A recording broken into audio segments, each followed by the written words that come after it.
Hey everyone, Mah-Dry-Bread here. Fallout New Vegas with only guns and no gun skill was a fun change of pace. Let's follow that up with a highly requested Pokemon run. Today's the day that we figure out would I be able to beat Pokemon Emerald with a team of only one Spinda.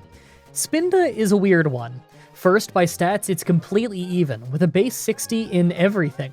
That means that most of our differences in stats will be because of our nature and effort values. By level up, we learn a lot of really interesting moves. Not many of them are amazing, but it's moves we never really get to use in these runs, like Dizzy Punch or Teeter Dance. By TM, the moves are pretty standard for Emerald, although we actually get a little bit wider type coverage than I was expecting. This won't be easy, but this seems possible. Like always, I'm writing the script as I go through with the challenge, so all this part is being written before I've started. Everyone comment down below and guess if I can win or not. I'm pretty sure that we can beat this below level 90, but the post-game fight with Steven is gonna be iffy at best. Let's explain the rules. In combat, I can only use Spinda. I'll need other Pokemon to use HMs, but I won't be allowed to use any of those Pokemon in battle. No glitches or exploits, no items in battle, only Pokeballs, held items, and items outside of combat are allowed. Also, if you enjoyed the video, be sure to like, subscribe, and ring the bell for more. Let's do this. So right off the bat, I use the Universal Pokemon Randomizer to replace Mudkip with Spinda so that we can do the whole run with it. I name him Riddle, because he doesn't quite look like he's all there today. It's cool, I can relate. For ability, we have Own Tempo, so we can't get confused. That's pretty nice. Our nature is naughty, so more attack and less special defense. Extra attack is absolutely gonna pay off later. Although considering we have a water-type Pokemon champion, the special defense being down might hurt. So the first gym is the rock one, and we're normal type, so naturally we're gonna have to level up a little bit. Thankfully, we learned Feint Attack at level 12, and Dark moves use Special Attack in Gen 3, so we might actually win with that. If not, we get Psybeam at level 16, so we've got a few glimmers of hope here. Once we get to the gym, we're level 15. The first Geodude went pretty well, but the second one hung on with an awkward amount of health and hit us with a bunch of rock tombs. Because of that, we had pretty low speed going to the Nosepass fight, and figured that we'd probably lose because of how little damage we were doing. Thankfully, Nosepass's tackle was super weak, and we actually ended up whittling her down, winning a first try. We had to hold an Oranberry for safety, but those are pretty common in early game. The moment we get to Dewford, I make sure to hit up Blondie here to get the Silk Scarf. In Gen 3, it only gives 10% more power on normal moves, but considering we're normal type, it's actually pretty good. We can't get Return until a few more gyms in, but this will help us with our current normal moves. At level 19, we hit up the Fighting Gym, and thanks to learning Psybeam at level 16, we had a pretty easy time. We did have a close call when Makihita used Bulk Up and Vital Throw to take us from full health to only 4, but a first try victory is always worth celebrating. Before the Electric Gym is a rival fight, but she hardly puts up a fight. Uproar is actually surprisingly useful so far. The gym itself doesn't go too well though. As I'm sure everyone expected, we got halted at Magneton.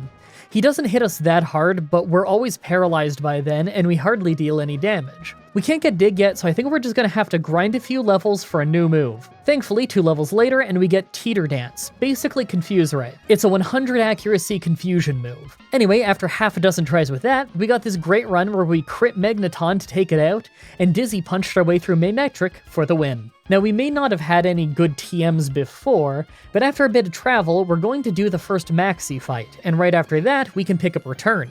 Between us being normal type, having an attack nature, and having a Silk Scarf, it's gonna be pretty powerful. It should at least get us past the fire and normal gyms without issue. But first, Maxi. He ended up being really easy though, to the point that we didn't even go into the fight with full health, and we still didn't drop into yellow. Now that we have Return, the fire gym is a total one-shot sweep. I'm feeling pretty good about the next chunk of the run. I predict that the next stumbling point will be the Psychic Gym. On my way to the normal gym, I took the Rude Fossil. I knew that if I didn't say what I took, you'd all ask. Actually, now that I think about it, everyone ask anyway. Comments are good for the YouTube algorithm. The normal gym itself should have been incredibly easy, but thanks to being put to sleep and crit by Facade from slacking, we actually almost went down. I mean, we still hung on because the rest of his team sucks, but it was kinda close. What wasn't close was the final required rival fight, as we walked in with less than full health and still came out perfectly fine. What wasn't fine was the flying gym. It started out easy enough, but Skarmory was a beast. It instantly raised its defense with Steel Wing, as we just had to chip away at it. Confusion absolutely helped, but we got sand attacked during the fight, and we had to use Feint Attack to keep hitting. It was super close because of all the Hyper Potions, but Skarmory went down. Altaria was last, and we almost went down thanks to missing a return, and we took big damage off Earthquake. Thankfully, we did end up getting the win. Okay, next is tons of travel before the next big challenge of the game. We have lots of trainers to fight, and another Maxi battle before the ever-daunting Psychic Gym, so I make sure to take the time to fight everything. As awesome as Return is, we're going to be fighting some rock types in that Psychic Gym. Not only that, but it's a double battle, so we're outnumbered. If we can just fight enough trainers to first try the Psychic Gym, then we could seriously speed up this run. On our way through the Magma base, we had to fight Maxi. Hilariously enough though, he used Swagger to boost our attack, but Own Tempo made it so that we didn't get confused in the process. Because of that, we had a super easy battle. Alright, next up is that Psychic Gym, so I go ahead and catch Magikarp. It's a double battle, so we need 2 Pokemon going in.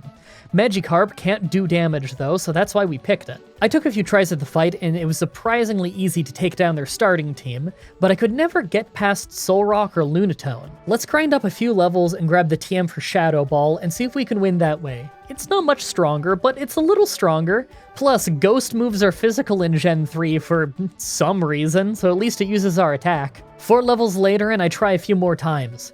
This time we did a lot better thanks mostly to some very lucky attacks. Xatu never hit us with a powered up Psychic this time, and Lunatone ended up missing Hypnosis. If either one used Psychic, we wouldn't have been able to finish the fight. Once it was down, it was just us versus Solrock, and we just hardly managed to hang on from Flamethrower and took it out. With that done, we have the only Archie fight left, but he instantly pulls the same dumb move as Maxi, opening with Swagger to buff us. I love that they both tried that. Last for the gyms is the Water Gym, but they just couldn't handle us using Return a bunch. Kingdra could have tripped us up with Double Team, but we'd have to get pretty unlucky to actually lose that. Alright, before we can get to the Elite Four, we have to fight Wally, but like usual, he's just not that strong, so we plow through the team. So here's our stats as we get to the Elite Four. Yes, the level is nice. Stats-wise, they're still reasonably even, with our physical stats being a little bit higher. Of course, we end up getting too much speed because of all the early game EVs. The health... Wait, I'm that close to a level? Alright, there we go, that's better. Right, our moves. They're actually decent, but I'm considering tracking down the TM for Psychic to replace Psybeam. Let's just give the Elite Four a few tries and see if a strong Psychic move would even save us. I'm not sure we need it. Make your final guesses on if we can win this or not. Let's do this. First is Dark Trainer Sydney.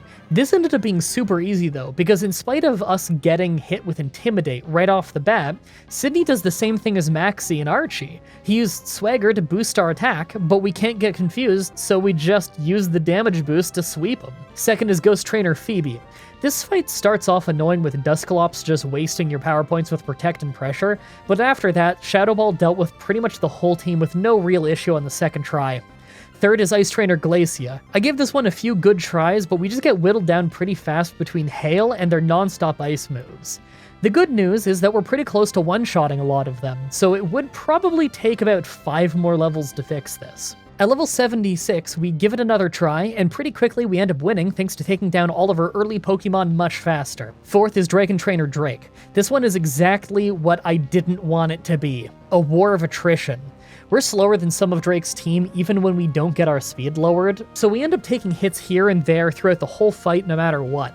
I have an idea that might offset the damage though. I go ahead and make a Shell Bell. It's a held item that heals us for a fraction of the damage that we deal. It means ditching the Silk Scarf and doing a bit less damage with Return, but I think we really need the healing. Once we get back to the Drake fight, we had a much easier time due to being a couple levels higher and outspeeding some of them.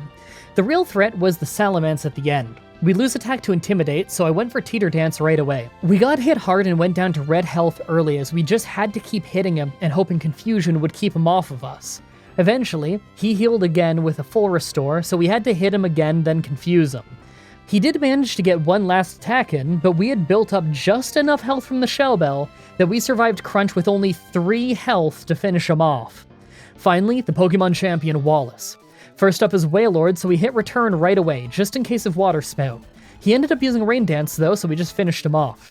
Second is Tentacruel, and it took quite a few tries to not just get hit by Toxic. But on this attempt, he hit Hydro Pump instead. It did tons of damage, and he full restored to heal up, but we're faster than him, so we just hit him twice to knock him out. Third is Ludicolo, and I was paranoid about Leech Seed and Double Team. Thankfully, he used Surf instead, so although we're in yellow health, we took him down quickly. Fourth is Whiscash, but he didn't do a ton of damage with Earthquake, thanks to our defense being better than our special defense.